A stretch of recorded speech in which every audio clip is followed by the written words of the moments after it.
Tá? Então vamos começar a falar sobre a força-peso, que é uma força que eu já discuti ela na aula passada. Falei brevemente com vocês, né, sobre a força-peso, e é uma força bastante comum, porque força-peso nada mais é do que um objeto, qualquer coisa que você soltar, vai cair, certo? E a gente aprendeu que se o objeto sai do repouso, ó, tá parado, tá em repouso, e quando eu solto, se movimenta, é porque aqui teve uma aceleração. Desse momento que eu solto a caneta até aqui embaixo, houve uma aceleração. A caneta saiu do repouso e foi ganhando velocidade. Né? Se vocês podem, quem mora num apartamento, por exemplo, solta qualquer coisa da janela, vocês vão vendo que vai ganhando velocidade progressivamente. Isso é até comum de vocês perceberem, né, que as coisas ganham velocidade quando a gente solta elas de uma certa altura em queda livre também. Então, se tem essa aceleração é porque tem uma força resultante atuando nesse objeto de massa m, né, que eu posso representar aqui, ó. Esse aqui vai ser o meu objeto de massa m. Qualquer objeto que vocês imaginarem vai ter uma massa, eu espero, e esse objeto de massa m, ele vai, e se você pegar esse objeto e jogar ele da janela de uma altura um pouquinho alta, vocês vão ver que vai ganhar velocidade. Esse ganho de velocidade é porque tem uma força resultante. Tem uma força resultante que no caso aqui é o que a gente chama de força-peso. Deixa eu fazer aqui um pouquinho menor aqui. Essa aqui é a nossa força-peso, apontando verticalmente para baixo. Né? A gente não costuma ver as coisas que são soltas ficarem paradas e muito menos levitar. A gente pelo menos não é esse o fenômeno que a gente observa. Tudo que a gente solta da janela vai cair, né? Então, essa força resultante está apontando verticalmente para baixo. E se a gente for num laboratório, a gente vai medir essa aceleração. Essa aceleração é a nossa gravidade, é a aceleração gravitacional. Aqui está apontando verticalmente para baixo. Tá? Quem produz essa força? Quem produz essa força-peso? De onde vem a força-peso? A força-peso vem do nosso planeta. Nosso planeta chamado Terra, que tem uma massa emão, que eu vou chamar de emão. A Terra é o que vai causar essa força-peso, é o que vai causar essa aceleração. Por quê? Vocês não vão estudar muito sobre esse assunto aqui no curso de Física 1, mas uma coisa que vocês precisam saber é que massa atrai massa. É uma força fundamental da natureza, de que objetos com massa atraem outros objetos com massa. Sim, massa atrai massa. É o que a gente chama de força gravitacional. Essa atração é o que a gente chama de atração gravitacional. Então, a massa da Terra atrai a massa desse objeto. A massa da Terra atrai a nossa massa, certo? Então, a gente tem uma atração. Nosso corpo possui uma atração com a massa, com a Terra. Nós estamos constantemente sendo atraídos pela Terra. E essa força de atração é o que a gente chama de força-peso, certo? E como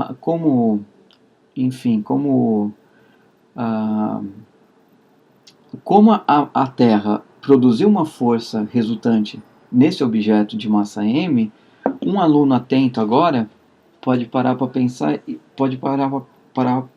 pensar e fazer a seguinte pergunta: e a terceira lei de Newton? O que aconteceu com a terceira lei de Newton? Ela está funcionando aqui nesse caso aqui ou não? Ou a terceira lei de Newton não vale para a força gravitacional? A resposta para essa pergunta é que a terceira lei de Newton está funcionando sim. E se eu for fazer aqui estudar a terceira lei de Newton para esse caso, o que eu tenho que fazer?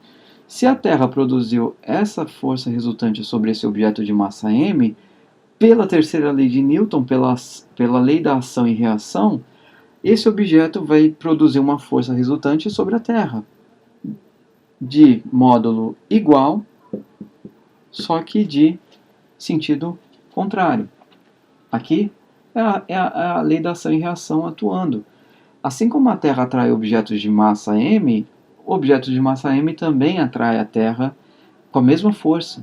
A mesma força que a Terra te atrai, que atrai o seu corpo, é exatamente a mesma força que o seu corpo atrai a Terra, só que de sentido contrário, que é esse aqui. É a força-peso ao contrário. Tá? A Terra ela é atraída pela sua massa.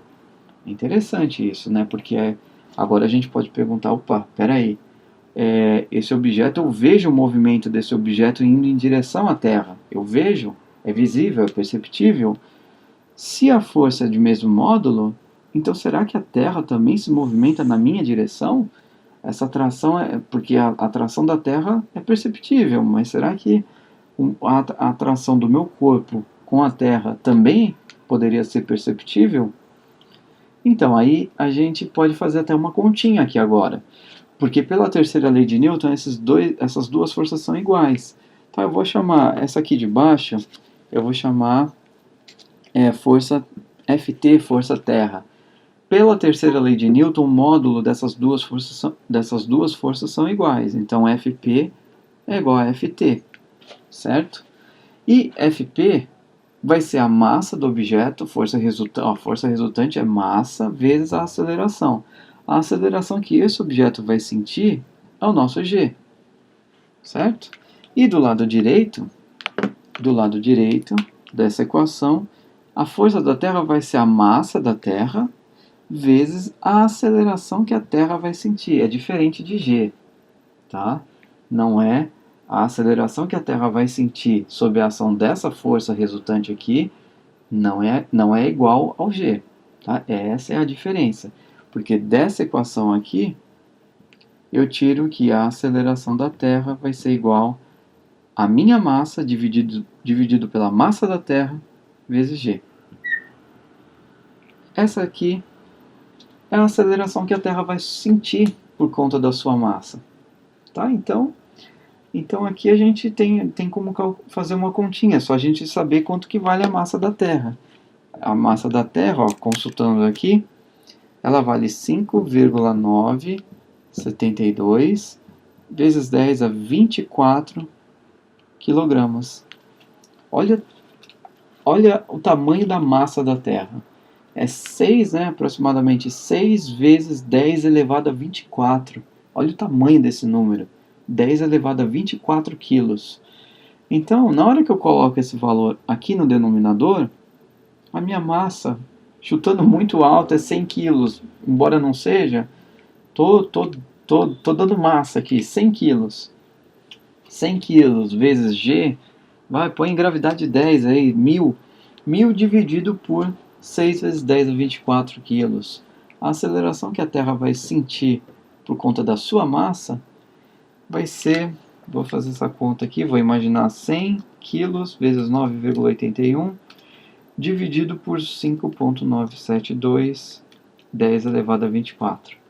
1,6 vezes 10 a menos 22 metros por segundo ao quadrado. É um número muito pequeno. Essa vírgula vai andar ainda 22 casas para a esquerda, vai ficar 0,0000, um monte de zero e 0,016. É quase zero. Ou seja, a Terra não está nem aí, ela não vai se mover. Embora não seja nulo, não seja zero, embora exista aí uma aceleração, ela é muito pequena. Ela não vai acelerar na sua direção, infelizmente. Você não tem toda essa força para fazer isso com a Terra. A massa dela é muito grande. Só que o contrário não, né? O contrário não. Para a gente calcular esse G aqui e chegar nesses 9,81, basicamente pela quantidade de massa que tem. A força gravitacional, ela, para objetos muito leves, é muito pequena. A força de atração entre objetos com pouca massa é muito pequena. Agora, ela só começa a se tornar perceptível para objetos com muita massa. Olha a quantidade de massa que eu tenho aqui para a Terra, que é 5,972 vezes 10 a 24 quilos. Olha a quantidade de massa que eu tenho que ter para causar aí uma aceleração de 9 metros por segundo ao quadrado em objetos aqui próximos à superfície da Terra. Aí tem que considerar o raio da Terra também, 6.300 km, se eu não me engano. Deixa eu ver aqui o raio da Terra. O raio da Terra é de 6.500, 6.400 km. Esse é o raio da Terra. Enfim,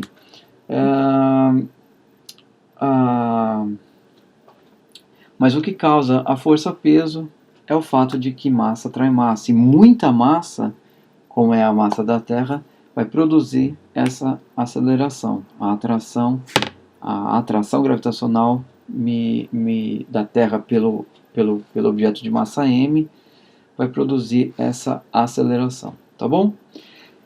Enfim, essa é a força-peso, tá, gente? A força-peso que vocês têm que considerar sempre que um objeto tem massa, tá bom? Então vamos agora ver mais uma força. Então, força-peso está ok, tá? Vamos ver mais uma força. Vamos falar agora da força normal, tá? Então, o que vem a ser a força normal? A gente estudou para força-peso um objeto de massa m, né? O objeto de massa m, ele vai ter uma força-peso, que eu posso colocar ela aqui. Sempre posso considerar a força-peso apontando para baixo. E se eu soltar esse objeto, ele vai cair com uma aceleração g, tá? Bom, mais como eu já discuti isso no exemplo, na aula anterior, a gente pode pôr esse objeto de massa m sobre uma mesa. A gente pode pôr ele em cima de uma mesa, tá? Aqui tá, tô tentando aqui representar uma mesa.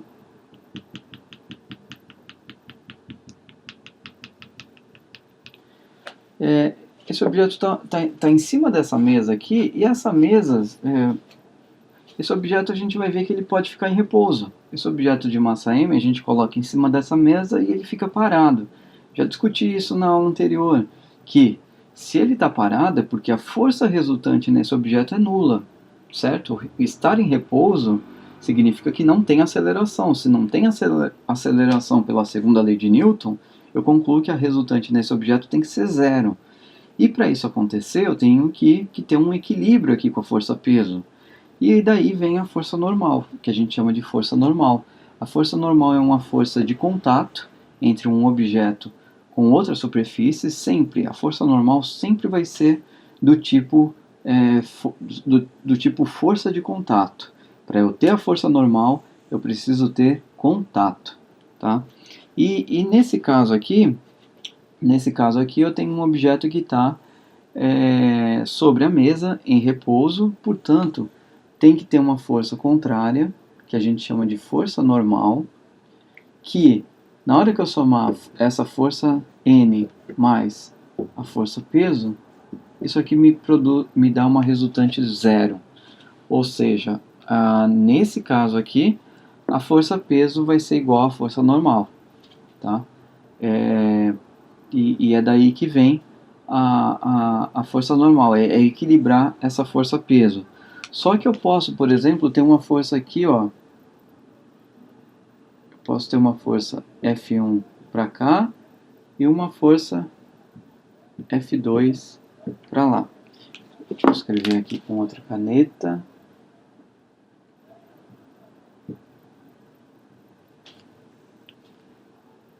Certo?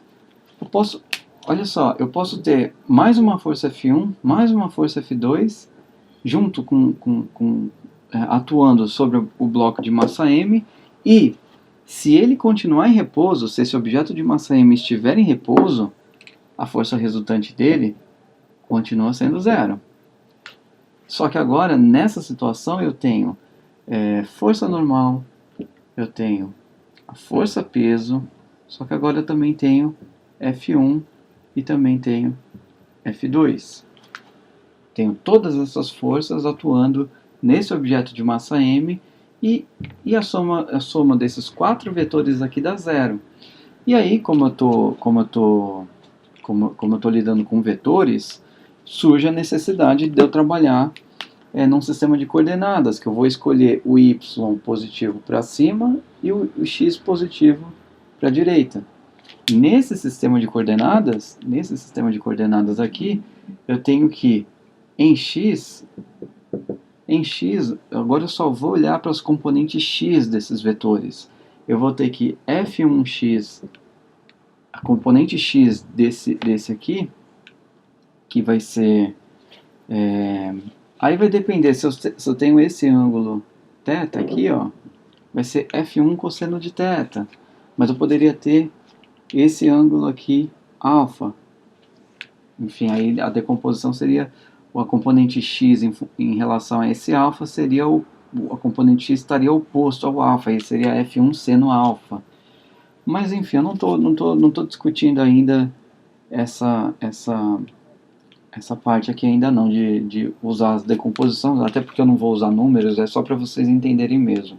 Então aqui é o suficiente, ó, é a componente x da f1, que vai estar aqui está f1x, ela menos f2, e percebam que aqui não é componente x da f2, é a própria f2. Isso aqui dá zero. E em y, o que eu vou ter? Vou somar tudo que está apontando para cima, porque são as componentes positivas, né?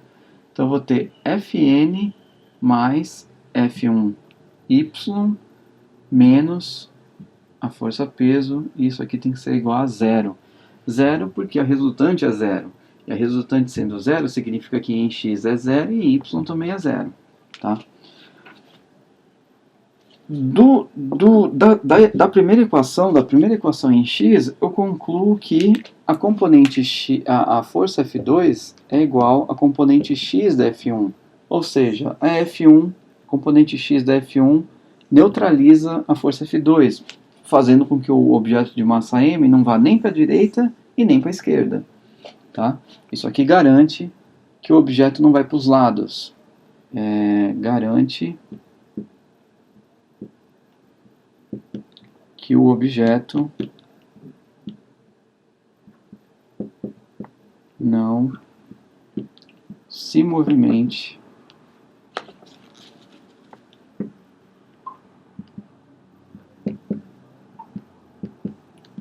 para os lados. Tá? Essa equação garante isso. E em y? O que a gente tem em y?